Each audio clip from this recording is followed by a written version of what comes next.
ഇവിടെ ഉണ്ടോ ഇക്ക? ഒരു ബോക്സ് മഞ്ചോണം, നാളെ മോളെ ബർത്ത്ഡേ സ്കൂൾ കൊടുക്കാൻ. ഓ മോളെ പിറന്നാളാ?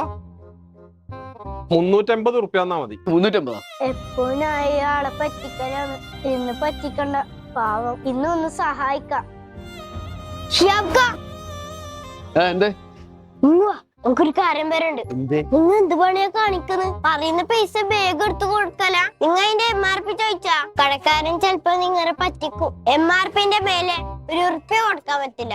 MRP കൊടുത്താൽ മതി കേട്ടാ. എടാ അമ്മനെ, നമ്മ സ്ഥിരമായിട്ട് പോകുന്ന ഷോപ്പല്ലേ, അവർ ഞങ്ങളെ പറ്റിക്കോ? അത് പറഞ്ഞിട്ട് കാര്യമില്ല. ചെലപ്പോ നിങ്ങളെ പറ്റിച്ചാലോ. MRP ചോദിക്ക്. അത് വേണോ? ആ വേണം. ഇക്ക ഇതിന് MRP എത്ര? MRP തരും കേട്ടോ, നോക്ക്. ഓ MRP നോക്കണം അല്ലേ? 420 റുപ്യ കേട്ടാ. 420? 350 പറഞ്ഞേ. 350 പോരെ? ഏയ് 350 വേണ്ട. നിങ്ങൾ MRPന്റെ ആളല്ലേ, MRP തന്നെ തന്നാ മതി. 420 റുപ്യ വേണം. എടാ അമ്മ